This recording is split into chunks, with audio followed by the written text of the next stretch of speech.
After being involved in a terrible accident that left him paralyzed, Taesung had to endure a repetitive and monotonous routine in his life. His misery did not let up, as the pitiful stares and concerned questions about his crippled legs kept coming, making him numb to it all. The fact that this tragedy was caused by a drunk driver on an ordinary day only deepened his grief. Unable to handle the recurring pain, Taesung often wished he were dead instead. With his life wasting away on a single bed, Taesung spent his time reading novels with happy endings to cope with his depression. This time, he was immersed in a novel called A Mage That Devours the World. It told the story of a mage named Aiden who recreated the world as his own perfect utopia. The ending, however, did not sit well with Taesung. Instead of a happy conclusion, he was met with a plot twist of betrayal.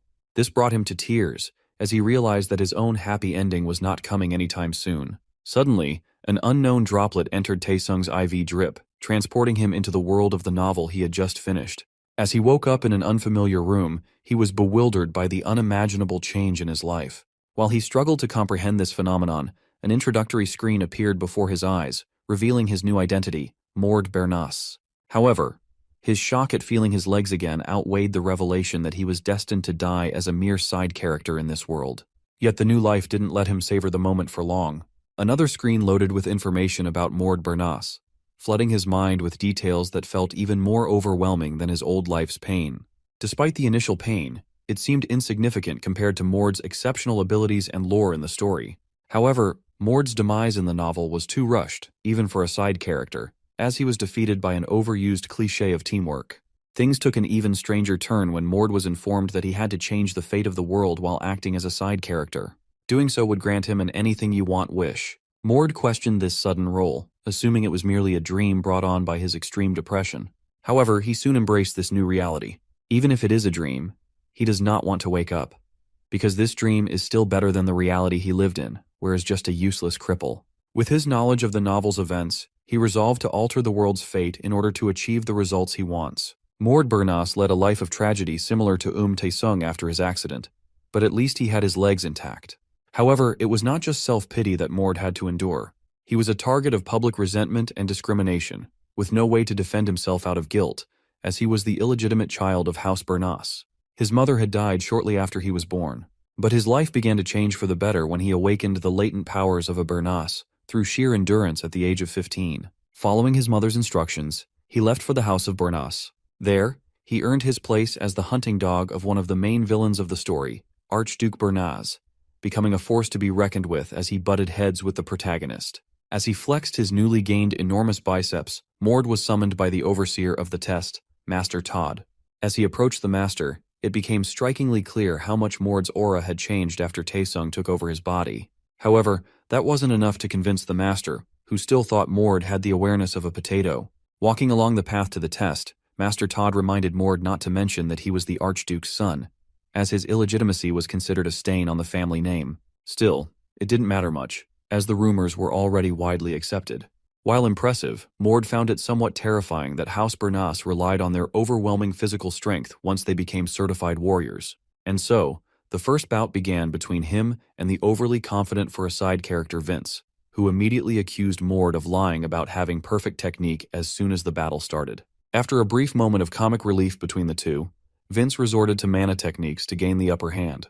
However, Mord shattered Vince's confidence and left him questioning everything as he effortlessly dodged what was supposed to be a not-at-full-power punch.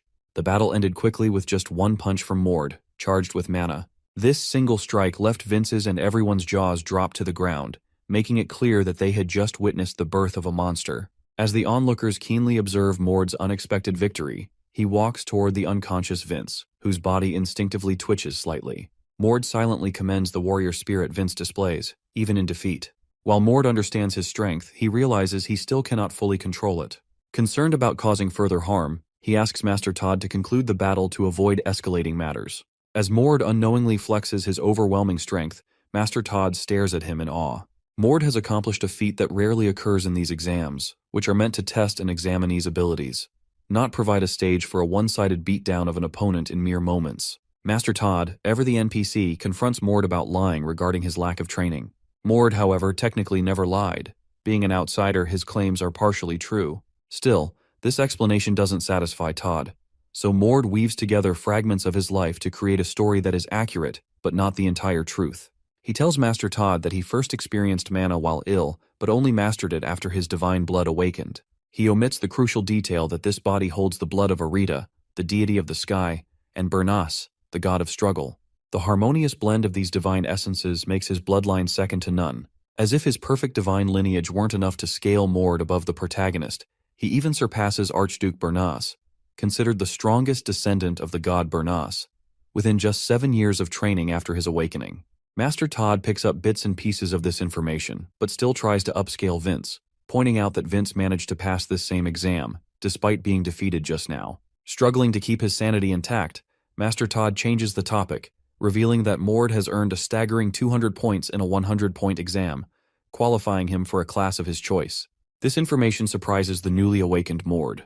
Witnessing Mord's confusion, Master Todd dramatically poses in a sassy manner to explain House Bernas's 3-stage curriculum. Each stage has specific requirements, with the final stage granting warrior status. Mord decides to start with the beginner test to learn the basics of combat and mana usage. This decision shocks Master Todd, who expected the overpowered protagonist to exploit his advantage and skip training. Todd struggles to maintain his composure, convincing himself that Mord's slow progression might actually be for the best, since he isn't a direct descendant of Archduke Bernas. He walks away, trying to maintain an unimpressed demeanor. The session ends, and Mord returns home, flopping onto his bed. Knowing he is only a side character in the novel, Mord feels uneasy. He wonders if this experience mirrors the original Mord's journey, as the novel's writer seemingly didn't care about character depth. The only significant information provided about Mord's past was that he was supposedly brainwashed. Reflecting on these events, Mord pieces together his purpose in this world. He concludes that he inherited this body to fill the gap in the original Mord's life. While the original Mord refused to fight back against injustice, Tae-sung never backed down. This contrast in characteristics strengthens Mord's resolve to save the world from Aiden, the protagonist, whose desire to rewrite the world led to his transformation into the mage that devours the world. Aiden refused to die a hero and lived long enough to become a villain, laying waste to foes and allies alike after achieving godhood. This tragic turn marked the bad ending of Aiden's struggle to complete the world pieces. Determined to rewrite this disappointing ending, Mord resolves to lay his life on the line to prevent Aiden from destroying the world he now inhabits. Fully embracing his new life, he vows to live as Mord Bernas, leaving Tae-sung behind. Archduke Bernas rules the country known as the Bernas Duchy, and the Bernas Castle at its center is comparable to any royal palace. The training facilities that nurture potential warriors are located in the 3rd district of the Outer Castle. Mord begins in the beginner class as per his wish, but he is surprised to find that even the lowest-ranked facilities are better equipped than an average college campus. This, however, isn't entirely shocking since they belong to the Bernas Duchy, renowned for its unmatched military prowess. During the ride to his quarters, Mord hears a sudden explosion in the distance. A fellow beginner explains that it probably came from the advanced class's training grounds. Mord questions the level of strength required to cause such an explosion, but quickly retracts his doubts, acknowledging that these are the elite Bernas warriors, capable even of combining their powers. Upon reaching his destination, Mord is introduced to another master character named Master Hace, who sizes him up in a typically arrogant manner. However, Hace's judgmental demeanor falters when Mord reveals that his admission to the beginner class was intentional. Mord explains that defeating Vince didn't provide him with much practical battle experience, leaving Hace unable to fully grasp Mord's humility and integrity. Hace leads Mord to the beginner class training grounds, where Mord is stunned to find that the class consists of literal beginners, children at the very start of their journey. Moving past this surprise, Hace begins instructing Mord on mana control. Since Mord has already awakened to mana and accumulated it, his training focuses solely on learning to control it and use it to enhance his senses. Mord also requests more combat training, prompting Hace to assume that Mord intends to stay in the beginner class for a long time. However, to everyone's astonishment, including Mord's, he masters all the techniques Hace demonstrates within 10 minutes. This leaves no doubt that Mord vastly overestimated the beginner class's difficulty. Anticlimactically, Hace informs him of his immediate promotion to the intermediate class, confirming that the beginner class truly lived up to its name. In the intermediate class, Bernas warriors are taught 2 core skills: hardening their bodies to withstand the impact of a moving carriage, and harnessing incredible physical power through enhanced abilities far beyond basic training. Yet again, Mord effortlessly masters these challenging techniques, leading to another swift promotion to the advanced class. This new class is expected to be a genuine challenge, as it consists of warriors of the bloodline and those with advanced combat training. News of Mord's rapid progression reaches the advanced class, including Fayan, a warrior of the Bernas bloodline. Offended by Mord's ascent, Fayan takes it upon himself to educate Mord about the hierarchy within the bloodline. Mord arrives at the training field with a regretful sigh, lamenting his earlier decision to hold back in his training. His agitation grows when Fayan smugly introduces himself. In response, Mord makes it clear that the second platoon is merely a stepping stone for him. This declaration infuriates Fayan, leading to a confrontation. Mord attempts to defuse the tension, warning Fayan that he is in no mood for unnecessary fights. However, his words only provoke Fayan further. Fueled by anger, Fayan unleashes his power, escalating the confrontation into a full-blown battle. As the crowd hypes up Fayan, they believe Mord stands no chance. What they fail to comprehend is that Mord is the main character, and their linear perspective blinds them to the inevitable outcome. In a brief exchange, a smokescreen clears to reveal the results. Fayan, who was once thought to be the strongest, falls to his knees, coughing up blood. Mord stands tall, looking down at Fayan in disappointment. He remarks that this was far below what he expected from a fellow bloodline warrior.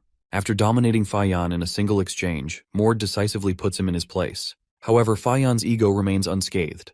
In denial of his defeat, he charges at Mord again in a fit of burning rage. Mord stays composed, effortlessly evading the strikes and fluidly setting up a kick that sends Fayan crashing into a wall, knocking him out cold.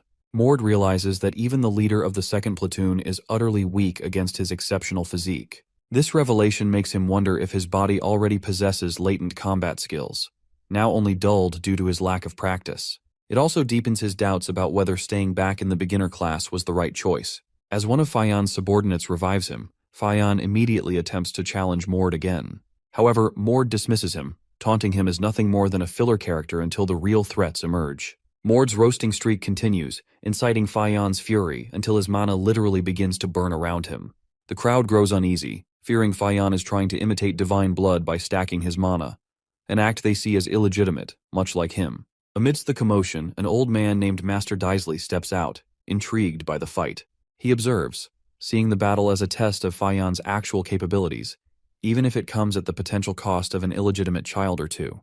The battle takes an unexpected turn when Fayan employs an actual lore-related ability, rather than improvised techniques. He uses an advanced mana combat technique that channels energy through his body or weapon as a medium, significantly increasing his power. Mord avoids the attacks, but he can still feel the sheer force radiating from them. Despite the power of this advanced technique, Mord remains calm. He methodically dodges Fayan's attacks, chipping away at his opponent's stamina. Recognizing an opportunity, Mord swiftly moves in for a clean strike to Fayan's gut, delivering both a physical blow and a verbal one. Even in the face of undeniable defeat, Fayan clings to the delusion that he only needs one punch to win. Annoyed yet amused, Mord decides to humor him, granting him a free strike to satisfy his fragile ego. Predictably, the result is a futile display, a big flare of smoke accompanied by disappointment. As the smoke clears, it becomes apparent that the skill gap between the two is insurmountable. Fayan finally begins to grasp the reality of his losing battle, though it comes too late. Mord ends the fight with one last powerful punch, sending Fayan flying and assuring him that this was, indeed, a learning experience. Master Daisley, like the others, is left stunned by Mord's overwhelming strength. The idea that an illegitimate child could so thoroughly defeat a direct descendant shakes his beliefs. While Mord calls out for more challengers, Daisley quietly plots to regain control. He resolves not to let Mord's dominance disrupt the established order and plans to manipulate the situation by guiding Mord through a path where Daisley maintains the upper hand.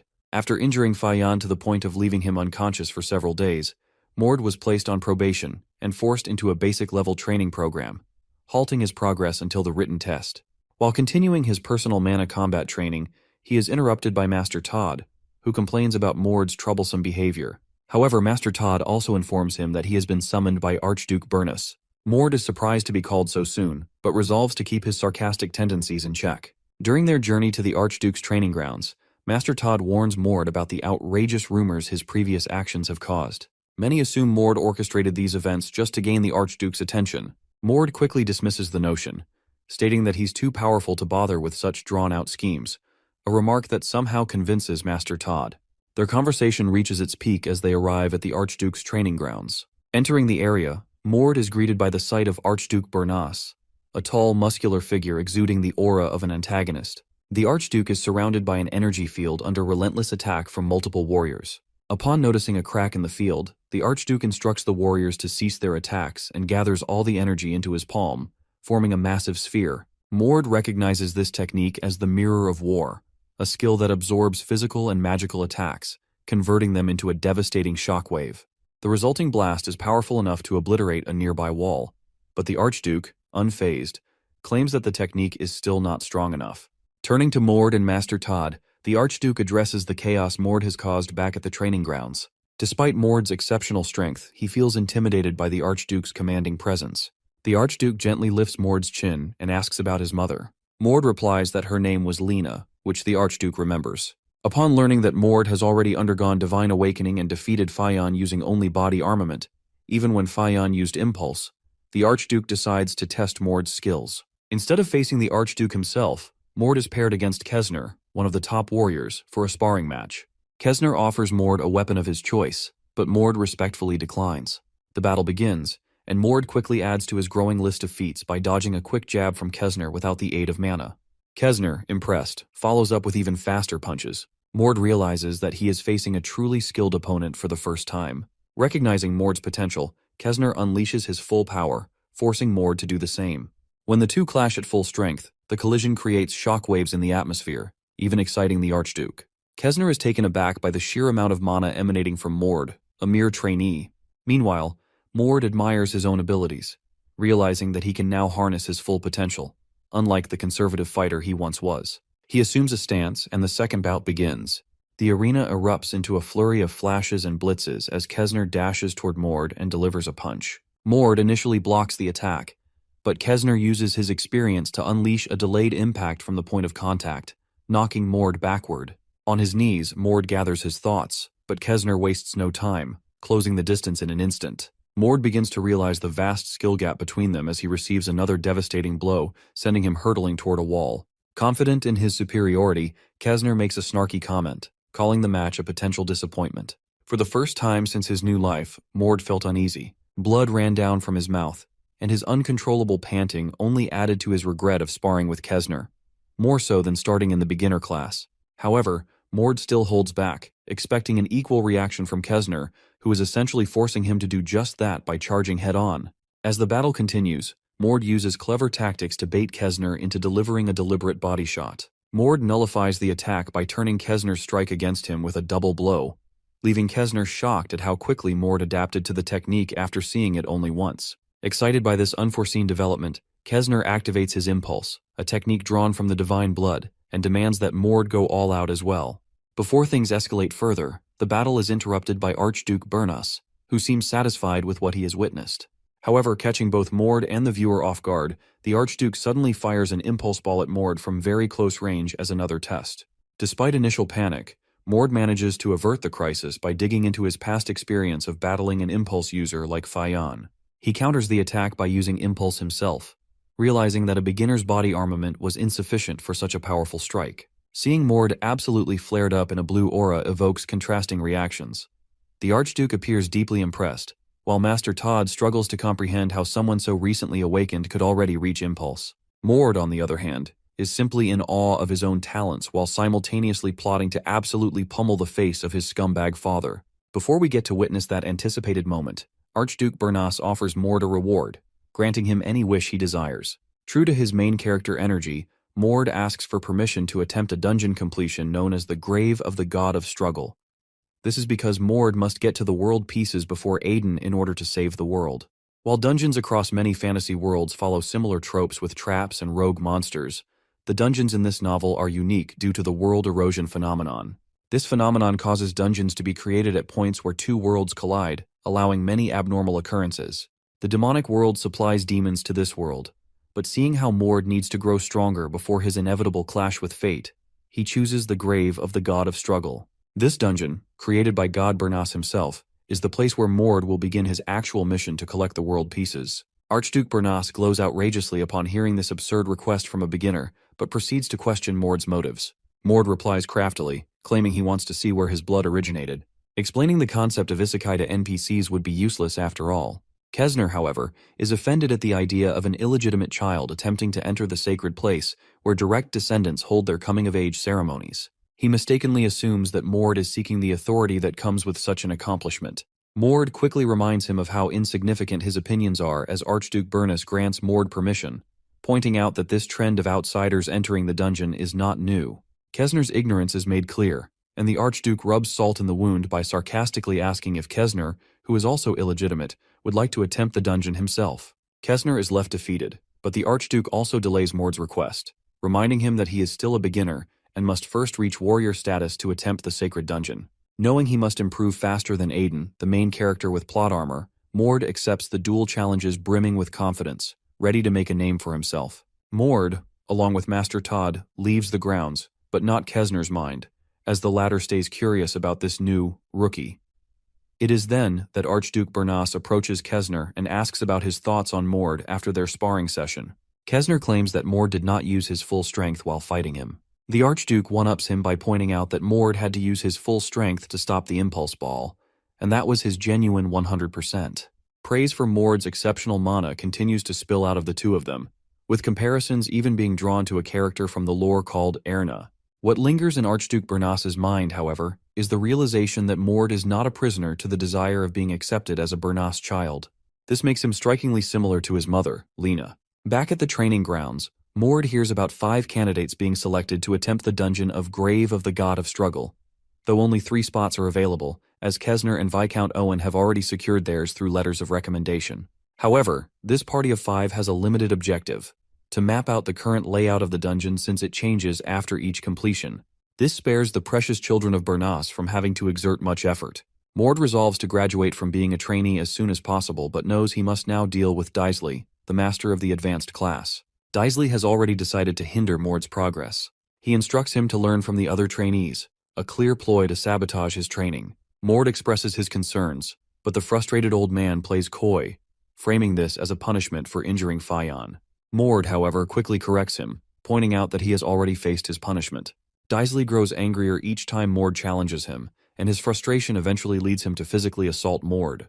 Daisley then imposes an unreasonable demand. Mord must run laps around the grounds at a constant pace throughout the day and simultaneously learn instructions for an upcoming quiz. Even Mord has limits to his temper, especially in the face of such blatant abuse of power. His anger causes him to briefly draw on his mana, but Daisley punches him hard enough to knock him back a few centimeters. Though Mord contemplates putting the old man in his place, he ultimately decides against it to avoid jeopardizing his chances of attending the Grave of the God of Struggle. He begrudgingly begins his punishment, though it does not end with that day. Daisley makes it his mission to assert his authority over Mord at every opportunity, driven by an ego that surpasses Mord's own at the age of 15. Merciless punishments and verbal insults become Daisley's methods of training, forcing everyone to comply. Mord, balancing in a handstand without fully using his hands, begins to regret being so quick to reveal his mana. That one display of power bursts Daisley's egoistic bubble in front of the other trainees, and Mord now suffers more unjustifiable harassment from the enraged old man. Realizing this is no longer about learning, Mord decides it's time to throw actual hands. Later that day, Daisley sits in his quarters, questioning Mord's audacity to power through such absurd punishments, simply to rebel. Daisley fails to realize that Mord has that unwavering determination, even as an illegitimate child. Determined to tame Mord, Daisley takes an oath to put him in his place, unaware that he is merely a stepping stone in Mord's journey to greatness. The next day arrives, and Mord puts forward his request to take the Warriors test, leaving everyone, including Daisley, absolutely baffled. With brimming confidence, Mord calls out Daisley for being an unworthy and unqualified teacher, shutting down his garbage-spewing mouth for good. The claims drop Daisley from his high horse as he tries to assert his control over Mord's qualification for the Warriors test. But he is left speechless when Mord outright challenges the old fart for the soul of the God of Struggle, which is a holy combat ritual. This is surprising for a barbaric bloodline to have as a tradition, but they believe in might makes right. The God of Struggle gives his blessing to true warriors, a metaphor they live by, meaning that the one who wins is in the right. Unable to accept it at first, Daisley tries to find out how Mord knows about this, but our boy denies answering this question, claiming that he knows the rules and uses his right to challenge Daisley and his qualifications as a master. According to popular belief, the God of Struggle himself went through similar abuse as Mord at the hands of his masters because they took advantage of him being unaware of his identity. Thus, he taught his children, swine who abuse their power without being capable of proving their worthiness deserve death. This is why trainees can challenge their masters. Mord does not agree with this policy, as it seems to have been created by an employee who hated his boss, but he is definitely going to use it to his advantage. Daisley tries to shut down Mord's request by grabbing his collar, but is intimidated by Mord's intense aura. Mord reminds the old man about the absolute policy. He puts some distance between them, calms his nerves, and gathers his mana around him while someone announces and makes the soul of the god of struggle official. Before they begin, Mord confirms one more time if the old man is ready for the challenge, rubbing Daisley's huge ego yet again.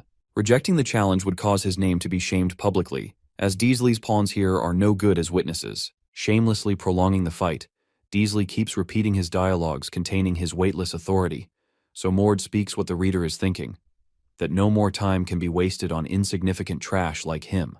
Trying to cope with Mord's exceptional aura, Daisley thinks his battle experience may triumph over a rookie, but is left in the dust once again when his ignorant speech is cut off by Mord, who claims the time of the battle will be 1 hour from now. Mord walks away with the last bit of sly comments, making Daisley frustrated beyond containment.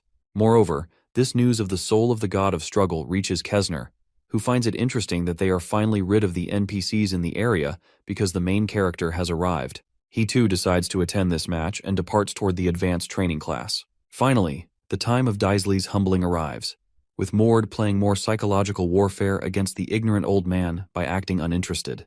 The audience is happy to witness something like this after 5 whole years, with the match heating up even more as Mord and Daisley share some pre-match roasts.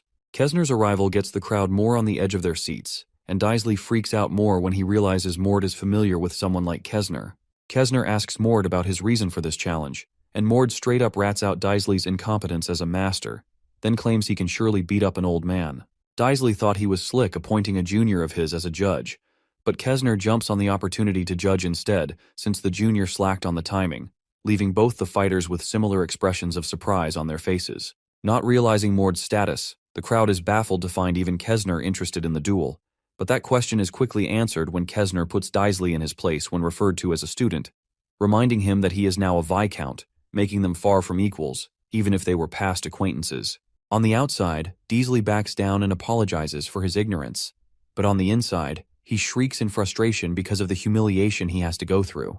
Unfortunately, this is cut short when Mord reminds Kesner that it is time for the duel. Kesner walks away, hoping for a good fight, while Mord and Daisley get ready to fight, both encouraged toward the battle for different reasons. The battle remains at just words when Daisley charges up his sword with impulse, claiming that it is stronger than Fion's body impulse, which Mord counters using just body armament. He is clearly ignorant of the fact that those of the Burnus bloodline abandon their weapons as soon as they reach their peaks, which makes him look weak, especially since Mord is in his pajamas.